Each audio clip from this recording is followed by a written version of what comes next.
Appalachia, a word that evokes a whole passel of reactions. Everything from the beauty of a mountaintop to trailer parks, drugs, and about everything in between. Appalachian Mountains are indeed the oldest mountains in the world. They once towered 30,000 feet into the air.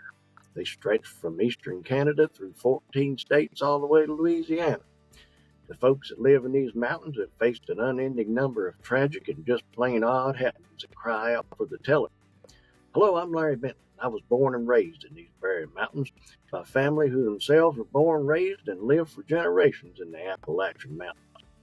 Come with me and we'll take a look at some of the unending stories that come from within my beloved mountains, and we'll take a look at some through the eyes of an Appalachian that happened outside the area as well.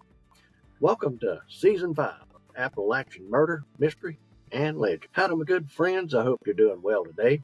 Thank you so much for stopping by. Now, it's bad enough when murder comes calling and a loved one winds up taken away from us, but suppose that while you're dealing with the loss of that loved one, police come and knocking at your door asking you some serious questions about what happened.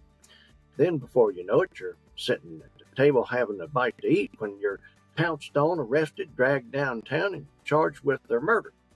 Now, being that you're actually innocent, you think that, they'll figure it out and you should be out and back home in pretty short order. Well, then before you know it, you're in the courtroom with a jury foreman looking at you the same way that somebody looks at a dog turd stuck in their shoe once they step on it while he screams guilty. Now, after the judge tells him to get you out of his face in the tune of about life in prison without possibility of parole, well, you find yourself sitting in the stony lonesome wondering who hit John. Now, I got a good one for you today. A lot of people know about the story, but you might not realize that there's a good bit that everybody don't know a whole lot about, and most people don't tell the whole thing when they do. So come on in and set a spell, and let me tell you about this man. Now, we're headed to Gaffney, South Carolina, where lived a man named Roger Zane Dedman. Now, he was born in 1940 in Cliffside, North Carolina, and from everything I found, had a pretty normal childhood. There's not a whole lot to be found on him, which is pretty normal for that time and in that location. Now, since there's not much to find, that usually means that he was pretty well probably smooth sailing throughout his childhood. And once he graduated high school, he wanted to be an accountant. He was probably pretty sharp in math and, to want to do that. So sure enough, he went to college for a year before finally having to let it go because neither he or his family could afford it. So after leaving college, he did what most folks in that area did, which was go to work at a textile mill there in Gaffney, which ain't too bad of a living for the day. Textile mills back in the day, they pretty dang good jobs and took good care of folks. Now, after a spell in the mill, he decided that the textile industry just wasn't his dream of making it. So in 1963, he enlisted in the U.S. Army and was stationed at Fort Gordon, Georgia, which ain't bad for a South Carolina boy, and his job wasn't bad either. He was a radio operator. Wasn't long before the Army did what the Army does, and that was schedule Private Dedman to be shipped out to Germany later in 1963. That was when he met a woman named Lucille High, and that's her right there. Roger was 23 years old at the time. Lucille was 30 years old, and she had 3 children. Roger and Lucille got engaged, which was pretty odd back then, 1963, being that it happened real fast, and the fact that Lucille was an older partner in the relationship. Back then, it wasn't uncommon for a man to be older, but it was very rare for a woman to be in the elder of the two. Now, despite all the judgment raining down on them, and trust me, there's plenty going around back then, they both felt like they'd found the right person, or as they say today, their soulmate. Roger's parents weren't too happy with the idea of their son doing good in his life in the Army and only to jump into a ready-made family with a woman who's 7 years older than him. See, folks, the judgment never ends as far as that goes. Then in 1964, the two got married, with Roger having a year to serve with the Army left. And, of course, married or not, the Army going to do what the Army going to do. And Roger got sent overseas for a spell and away from home with his new wife and kids. But come April 26th of 1965, Roger got his honorable discharge from the Army and he comes home to be daddy and a husband. I'm sure that since they don't they didn't have very long together before Roger was sent packing on deployment, he and Lucille each probably had a picture in their mind of just how perfect their life together was going to be when Roger got home. Now, that didn't mean that the two pictures matched each other. One might think that it's going to be just like Ozzie and Harriet Nelson, while the other thinks that it's going to be time to hit the town with a gallon of red paint and tear the roof off that sucker. And wouldn't you know that how right that statement was to pretty well sum it up. But Roger had to go to work at the Pittsburgh plate glass factory on third shift because family got to eat. Lucille didn't like that whatsoever. She was a walking party looking for a place to happen, and Roger worked right in the middle of some of the prime party time. That pretty much left Lucille in perpetual pissed off state. You'd imagine being a mom of three that the party bug would have probably long since flew the coop. Instead, she expected to be able to blow it on out every 24 hours or so, like every night's Friday night and every day is a Saturday. Now, the way her party bone got all fired up was when Roger got deployed to Germany. Lucille got right used to hanging out in the Highway 18 truck stop, which was open late, that she would go on down every night and practically drink up all the income about as fast as Roger could make it. Now, truck stops back in the day wasn't like the ones you see now. They were pretty rough places to hang out. Now, Roger finally got fed up with her running himself ragged, and while Lucille partied it up, and they ended up in a skirmish where Lucille ended up calling the police. Now, when they showed up, he tried to explain that he was defending himself, but he was dragged in, charged, and pled guilty to hitting Lucille and all of that, even though Lucille tried to have the charges dropped. Didn't matter. Roger got a slap on the wrist and then moved on into 1966. That's when Roger and Lucille did what most couples did back then when their marriage was looking rough. They decided that the very thing they needed to make their relationship better would be another child. So by 1967, Roger Dedman Jr. made his debut in life. Roger Sr. got him a better job with Fiber Industries, and it was a day shift job. So Roger was now walking around thinking that he fixed just about everything. He was feeling so good about everything that on May 20th of 1967, Roger and Lucille planned to go on a date night and get tore up from the floor up to celebrate their good fortune and have a good old time together. Now, they decided that they would do a little bar hopping. Nearly every witness at every bar that they went to said that they were constantly fighting. So we all saw that one coming, didn't we, I guess? But like we used to say in bars, nothing like a good drink and a show. Now, the last bar they went to, Lucille wound up and she threw a bottle at Roger's head, then took her fingernails and raked them down his face.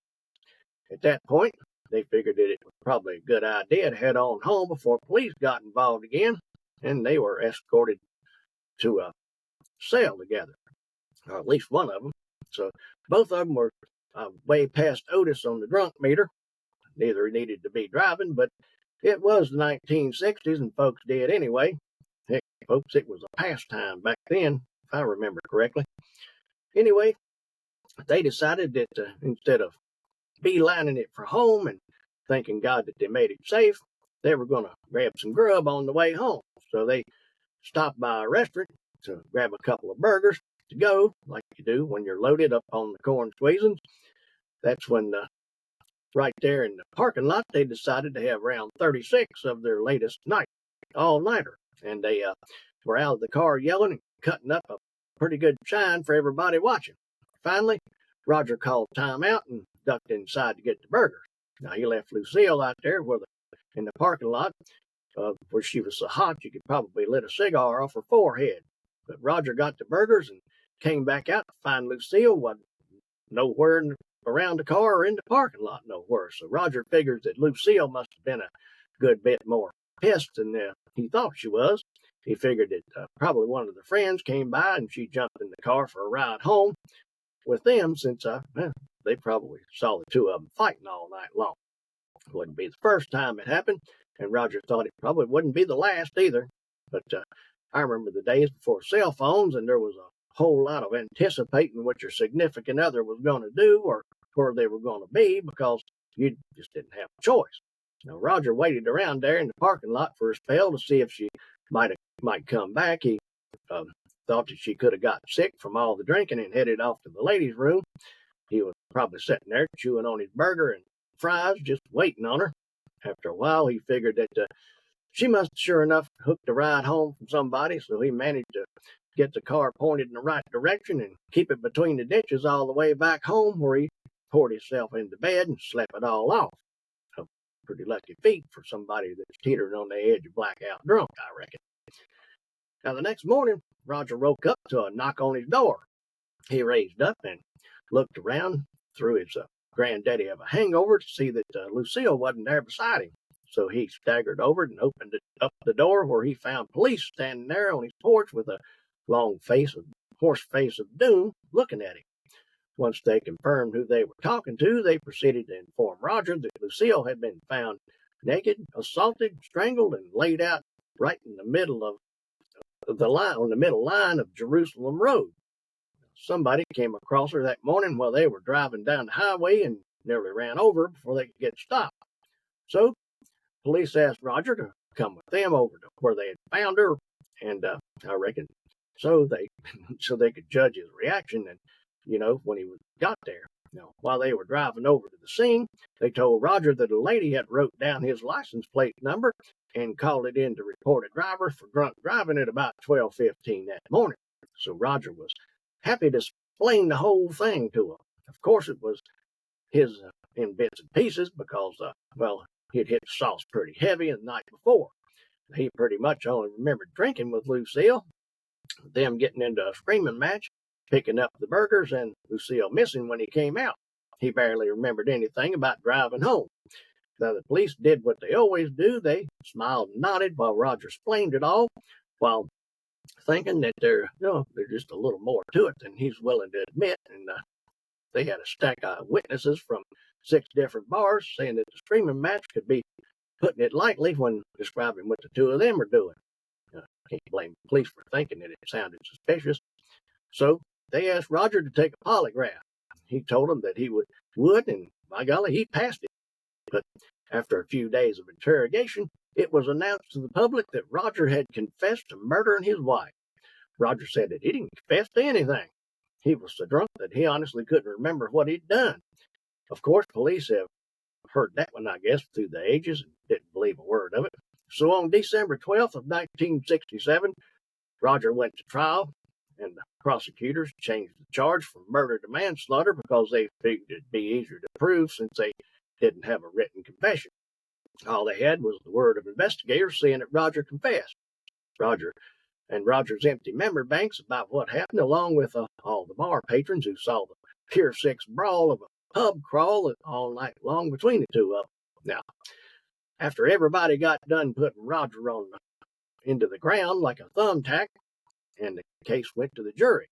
They deliberated for 4 hours and found Roger was found guilty of manslaughter and sentenced to 18 years of hard labor. Yes, folks, that meant a chain gang for Roger. Most of the time, that would be the end of the story, but in this case, it's the beginning. A whole lot of time, it's the part that's left out when you hear the rest of the story. So come January 28th of 1968, long about the time Roger was getting blisters on his ankles from the chains, 14-year-old Nancy Christine Reinhardt, who went by Tina, left her home on Montgomery Street in Gaffney around 2:30 in the afternoon to show her mother a new outfit that she'd bought herself. She set out walking to the top dollar store where her mom worked and just disappeared like she'd vaporized into nothing. A missing persons report was filled in, which police put police on alert looking for a 14-year-old girl.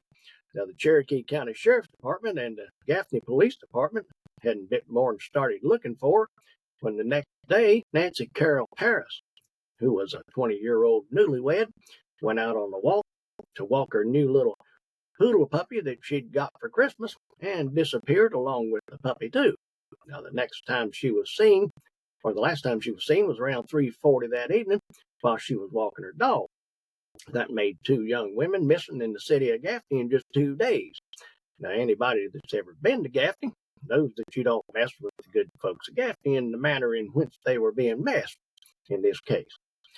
In pretty short order, the schools were closed down, and there wasn't a single gun to be found in any gun store in Gaffney. Search parties were put together and started combing the town and local areas looking for the 2 girls. Now, you know, Gaffney was small enough to where nearabouts everybody knew everybody, and the whole town was pretty tight.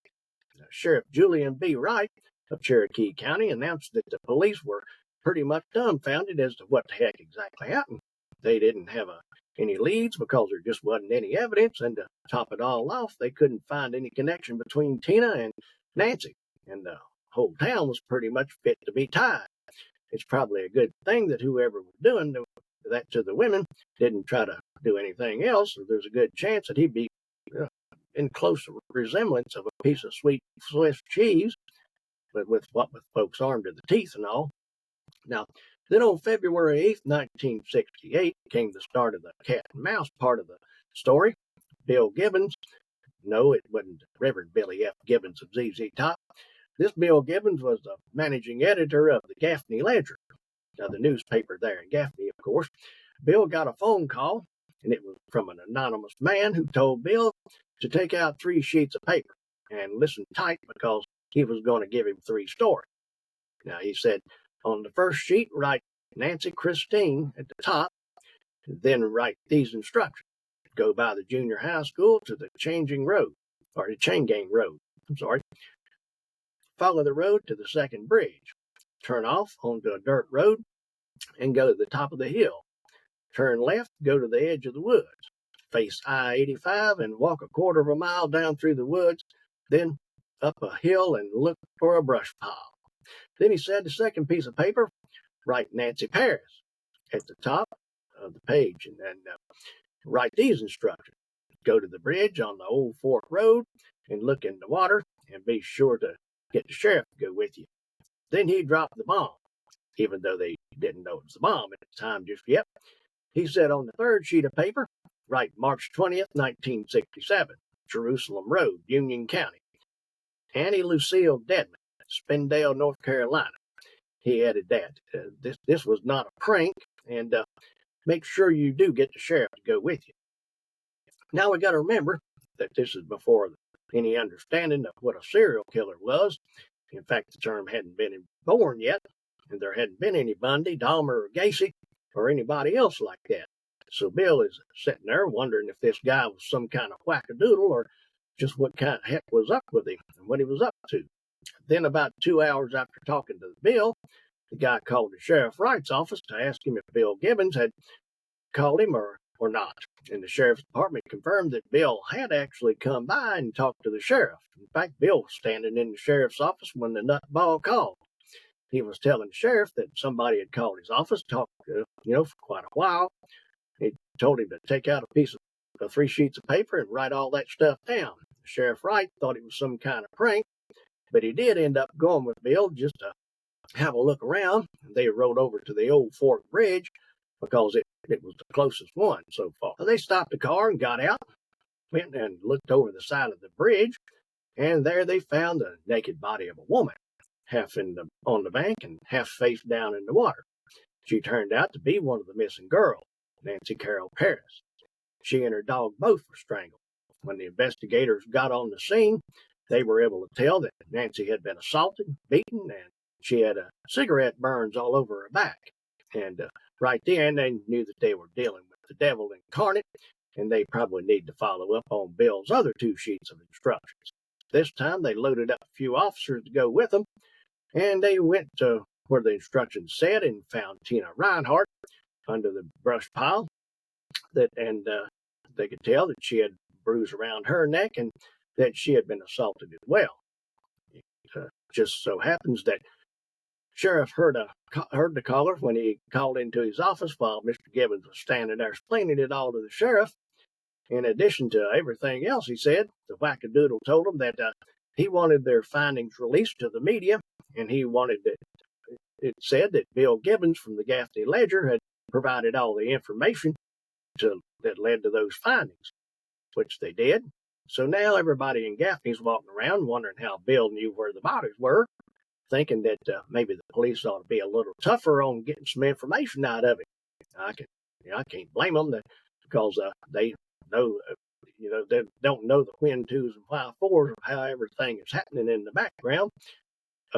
So poor Bill really couldn't risk the investigation by letting anybody know anything or letting anything else out. So, yes, folks, there was a day when folks in the press actually cared enough to help, or some of them did. 4 days later, Bill gets another call from the same moonbat, and he did get it. We told him to get another piece of paper and did the act all over again. Now, he told Bill to write down March 1967, Jerusalem Road, Union County, Spindale, North Carolina, Annie Lucille Dedman. And he said, take the sheriff with you. I reckon being that Sheriff Wright wasn't a U.S. Marshal Wright, he didn't have jurisdiction in Union County, so they had done a slide by on Jerusalem Road, but hadn't followed up on the piece of paper and the Union County instructions on it. And heck, I guess they had their hands full in Cherokee County at the time because of what was going on. Maybe they were going to pass that one off to the Union County Sheriff's Office when they actually got to who was actually in charge of it, and maybe they hadn't got around to it yet because this guy's moving fast. But being that the idiot called back in the same instructions, acting that they were stupid for missing it, Bill and the Sheriff Wright rode over to the Jerusalem Road where they found absolutely nothing. So Sheriff Wright figures that the moron was right about everything else that he said, so now there's probably something here to find somewhere. So he, along with the Union County Sheriff's Office, started looking into what happened in Jerusalem Road back in 1967. After Union County took a look into it, they called Sheriff Wright back and said in May of 1967, not March, they had found Lucille Dedman murdered on Jerusalem Road, but that case had been solved. Her husband, Roger, had confessed, and he'll be lucky to ever see the light of day outside of prison for at least the next 18 years or so. Once they got that information, Bill and the sheriff head on home, not knowing exactly what to make of it. Then around 9:15 that night, the smartest man in Gaffney, in his own mind that is, calls Bill at home.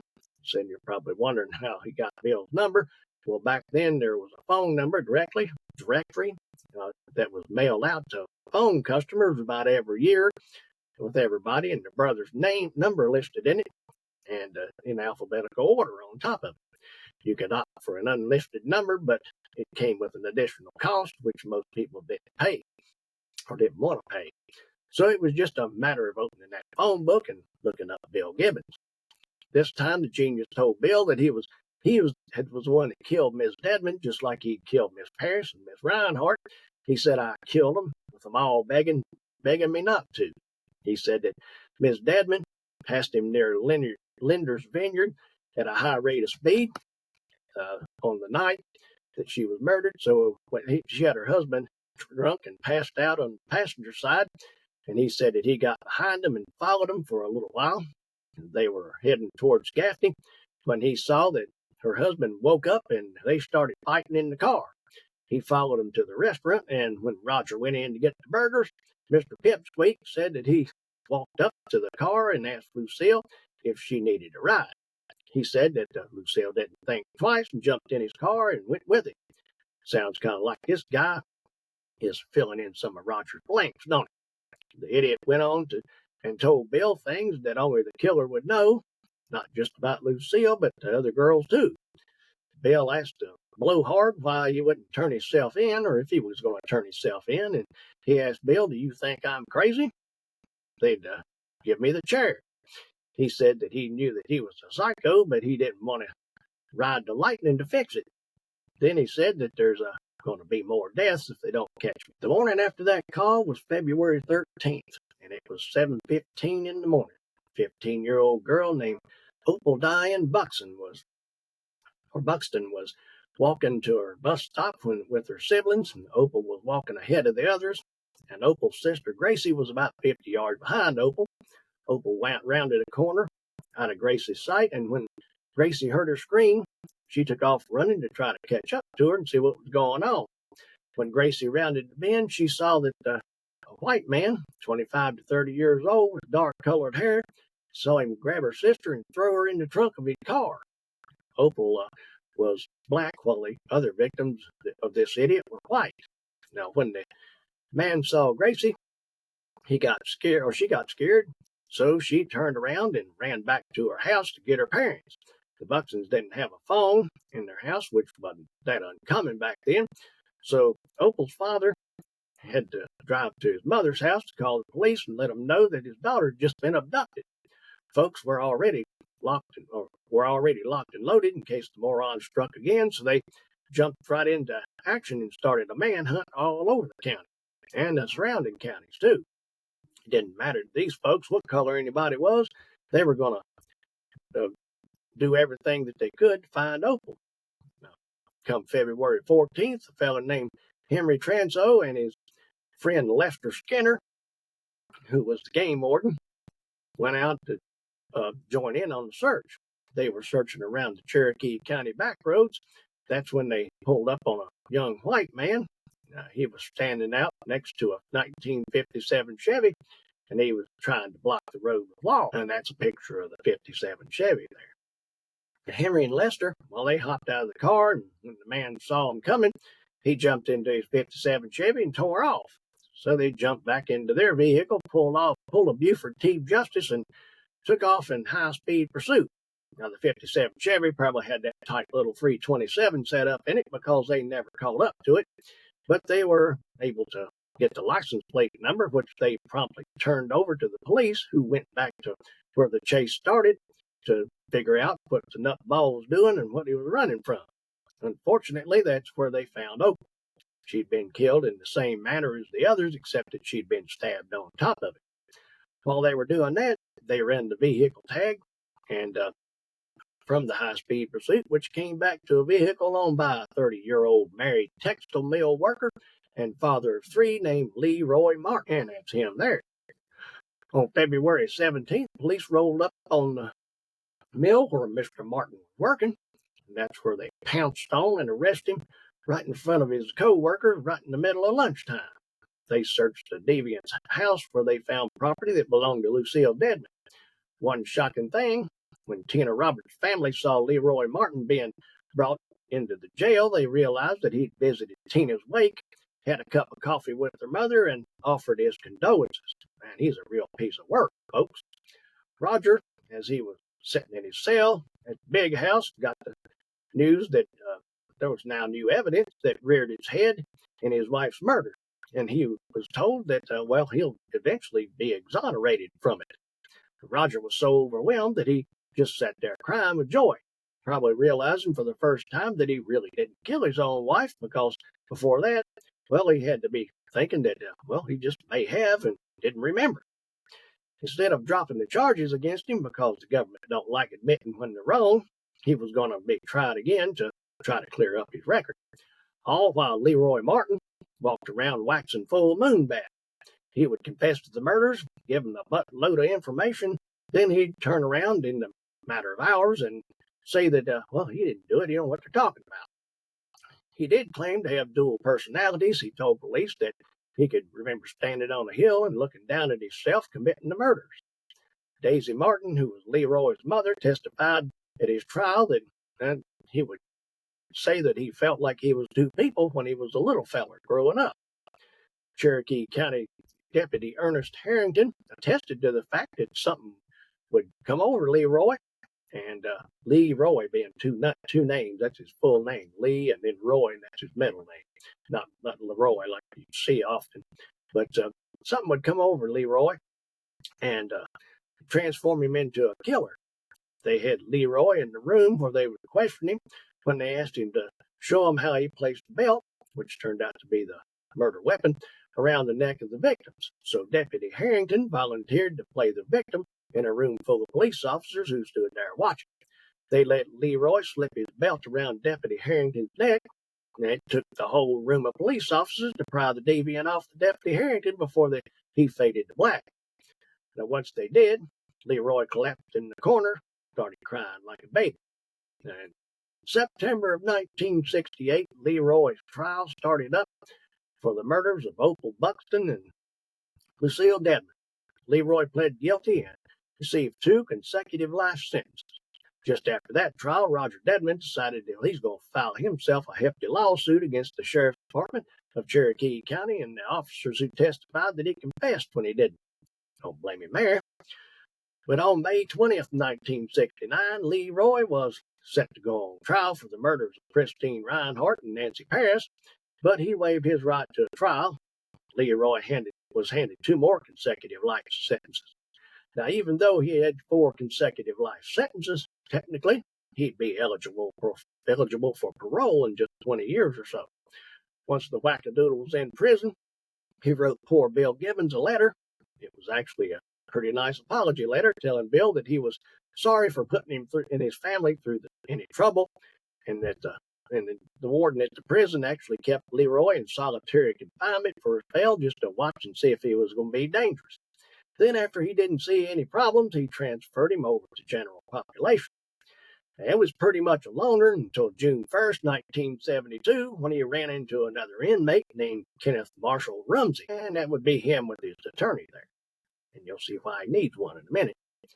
Kenneth overheard Leroy talking about how he was going to be eligible for parole despite all he did, and listened to him brag about his crimes. Now, he heard Leroy say that the day he got out of prison, he couldn't wait to go right back to doing it all over again. Now, Kenneth had a problem with that because he might have been a criminal, but doing what Leroy Martin did to his victims was something that most folks locked up in prison take a dim view of. So at first opportunity, Kenneth pounces on and stabs Leroy in the back and chest about 25 times, ensuring that the nutball was graveyard dead and would never do anything like that again.